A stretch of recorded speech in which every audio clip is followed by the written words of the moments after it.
Come, Nerevar, come. Miss me? Dagoth Ur is back after many breaks due to Sheogorath's interruptions. Today we will be going over the Elder Scrolls game Protagonists. Yes, Nerevar, you are one of them, so I'm going to talk about you. As you know, the protagonist can be a Dunmer or a filthy Enwa. We've been over this. Let's go over them in chronological order. Let's begin with the Eternal Champion from the Elder Scrolls arena. Mongrel dog of the Empire, the Emperor himself, Uriel Septim, got deposed by a Seshki farm tool mage. Of course, he starts as a prisoner that ends up being released to become a hero. In any case, this was from a time of pixels and magic. The Eternal Champion travels around Tamriel, defeats enemies, and even meets me at some point. They were an interesting individual. However, sources say that his name was Talon and that it was a he, but that's just a canonical rumor.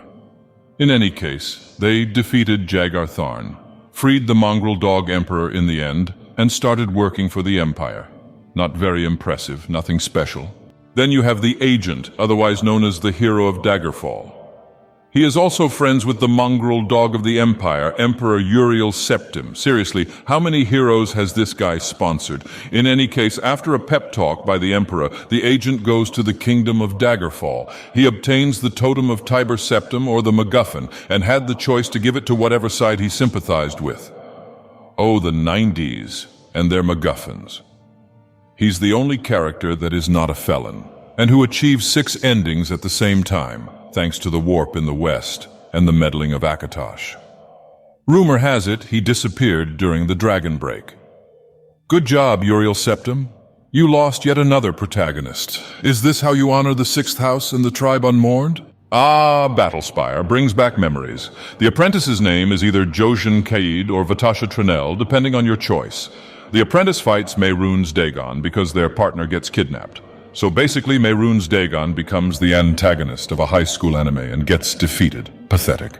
Then you have Cyrus, the Redguard, who is one of the only protagonists that is defined. He goes to Stros Makai, saves his sister, and makes her the governor of the island. There was a Slode named Nagasta that he had to deal with, and many other insignificant things. Rumor has it, however, that he became a pirate, and later on fought with Vivek, the false god of the tribunal. Either way, he's ancient history. Then you have the 3 protagonists from the Elder Scrolls Travels series. No, I am not going to break them down individually. They are boring and inconsequential Enwas. All I am going to say is the protagonist is a master tunnel rat in Stormhold that helps you escape prison. Hero of Dawnstar is, well, the hero of Dawnstar for saving Dawnstar, obviously. Then you have the Soul of Conflict or whatever from Shadowkey, famous for defeating a creature known as the Umbra Keth creature. Ah, finally, the protagonist of Morrowind. It is you, Moon and Star. Nerevar Reborn. By default, you are supposed to be a Dunmer. Unfortunately, you also work for the mongrel dogs of the Empire Emperor Uriel Septim. What a grand and intoxicating innocence. I offered you my friendship, and what did you do? You teamed up with the tribunal that betrayed you and me. You listened to the advice of a man whose belly was full of skooma. You trusted Vivek, the false god that betrayed your predecessors. You have gathered all the tools of Kagrenak, Wraithguard, Keening, and Sunder, and decided that it was a good idea to destroy the heart. What a grand and intoxicating innocence. I told you that it is not too late for my mercy, and I told you that you can join me. I know you got Corpus, but you're alive and well, aren't you? Dagoth Ur cured you. Also, Nerevar, aren't you supposed to be a Dunmer? Seriously, you keep choosing Khajiit or Argonian just to spite me these days. I am a god. How can you spite a god? What a fool you are. In any case, by destroying the heart, you caused the tribunal to lose its power and Bardao to crash on Vivek City after Vivek disappeared. Let's not forget you also gave Almalexia what she frankly deserved. You did a few werewolf things on Solstheim with her sign and left for Akavir, never to be heard from again. Once again, Uriel Septim lost another useful protagonist. Moving on. Well, to solve the Oblivion crisis, you don't need anyone else other than the Hero of Kvatch. This mongrel dog of the Empire is slowly driven insane by the events of Oblivion. He is the last hero that Uriel Septim finds before his timely demise at the hands of the mythic Dawn. Seriously, every time that man finds a hero, something either happens to the hero or to him. Anyhow, the hero of Kvatch goes on to save Kvatch from being decimated by Mehrunes Dagon, saves Martin's septum for the time being. However, due to several incompetent moves by the mongrel dogs of the Empire, known as the Blades, the Amulet of Kings was lost, and by the time the hero got it, it was too late. Mehrunes Dagon entered Mundus, and Martin's septum entered the Akatosh Avatar state, defeated Dagon, and promptly turned into a statue. Now let me explain why the hero of Kvatch was even able to mantle Sheogorath in the first place. Even before the Shivering Isles expansion, did you notice how many crazy events and crazy Enwas he had to deal with?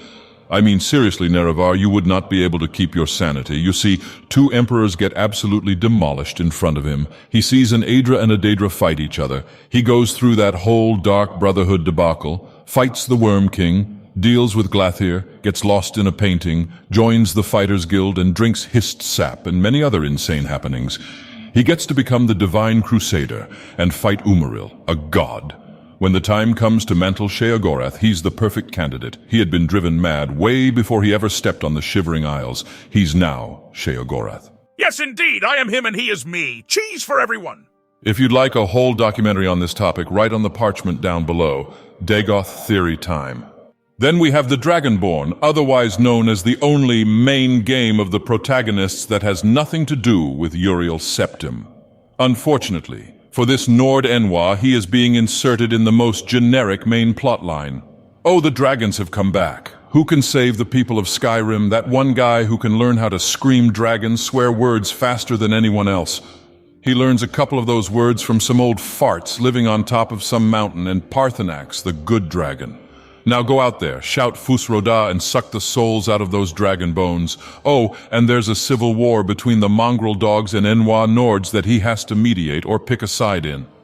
Let's not forget the Thalmor influence on this affair. In any case, the Dragonborn defeats Alduin, eliminates the mongrel dogs of the Empire Emperor, meets the protagonist of the previous game, and commits war crimes in the process. Oh right, he also gets rejected by a vampire goth girl with daddy issues after defeating her father, who wanted vampires to take over the world. That affected him so much that he decided to serve Hermias Mora. Of all the Daedra he could have served after absolutely eliminating Miraak, he chose the nerdy Cthulhu. He has the option to refuse, but in reality he does not have a choice. This Enwa is not exactly the brightest, if I am honest with you. He could have started his own faction and united Tamriel again, but he didn't, did he? Then there's the Forgotten Hero, the Fugitive, and the Vestige. I really cannot say much about them, except for the fact that the Vestige got embowed by the powers of Akatosh and defeated Molag Bal.